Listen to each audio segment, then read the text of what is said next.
একের পর এক নানা অভিযোগ, নানা কান্নামা সেই মনোজিতের। আর মনোজিতের মতো বহু নেতা তৈরি করেছে তৃণমূল। 10 থেকে 12 বছর কলেজ কন্ট্রোল করছে। কলেজে ছাত্র নির্বাচন হয় না, কলেজে ইউনিয়ন রুমে মেয়েদের ধর্ষণ হয়। ইউনিয়ন রুম নয়, ধর্ষণ রুম হয়ে গিয়েছে। সমস্ত কলেজে ইউনিয়ন রুম বন্ধ হোক। অপরাধ জগতে কেন্দ্র হয়ে গিয়েছে কলেজগুলো, এগুলো বন্ধ করা উচিত। ইউনিয়ন রুমকে ধর্ষণ রুম বলে তীব্র কটাক্ষ বিজেপি নেতা দিলীপ ঘোষের। মনোজিতের মতো বহু নেতা তৈরি করেছে টিএমসি। 10 বছর 12 বছর তারা কলেজ কন্ট্রোল করছে।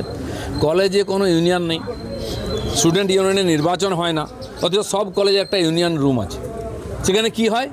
সেখানে পার্টির মেয়েদেরকে, কলেজের মেয়েদের নিয়ে এসে ধর্ষণ করা হয়। এটা ইউনিয়ন রুম না, ওটা ধর্ষণ রুম হয়ে গেছে। সমস্ত কলেজে ইউনিয়ন রুম বন্ধ হোক। সেখানে দেখুন টিএমসির নেতারা বসে আছে, ওদের ছবি লাগানো আছে, ওদের নাম লেখা আছে, সেসব আপনারা দেখেছেন ছবিতে। এই ধরনের অপরাধ জগতের কেন্দ্র হয়ে গেছে কলেজ ইউনিভার্সিটিগুলো। আমরা ছেলে মেয়েদের পাঠাচ্ছি কিসের ভরসায়? একটা ডিগ্রির জন্য যাচ্ছে, তার জন্য মান সম্মান প্রাণ সব চলে যাবে। এগুলো সমস্ত বন্ধ করা উচিত। মমতা ব্যানার্জির হাতে নাই, কারণ এই হুলিগানদের যদি আটকান তাহলে পার্টিটাই উঠে যাবে। একটা ছেলে 11 বছর ধরে একটা কলেজে আছে, সে শিক্ষার্থী ছিল, তারপরে পাস করার পরে এক জায়গায় প্র্যাকটিসও করছে, লয়ার হয়ে আবার ওখানে 4th ক্লাস স্টাফ হিসাবে কন্ট্রাকচুয়ালে চাকরি করছে। সে কেমন? সে চাকরি করবে, কাকে চাকরি দেবে, কে ভর্তি হবে, ওই ঠিক করে দিচ্ছে। প্রিন্সিপাল কী জন্য আছে? সিস্টেমটা কী জন্য আছে?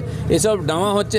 কিছু গণ্ডগোল কলেজটা বন্ধ করে দেওয়া হবে। আর তোদের হিম্মত নেই পুলিশ দিয়ে কলেজটাকে চালানো? হসপিটাল বন্ধ করে দেওয়া হবে। আরজি করে যেখানে অপরাধ হয়েছিল সে বাড়িতেই ভেঙে দেওয়া হলো। কয়েকশো লোক নিয়ে গিয়ে বাড়ি ঘর ভেঙে সমস্ত এভিডেন্স নষ্ট করে দিল। কারা করাচ্ছে?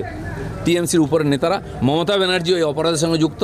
হয় উনি করাচ্ছেন, নাহলে ওনার কন্ট্রোলের বাইরে চলে গেছে, তিনি সামলাতে পারছেন না।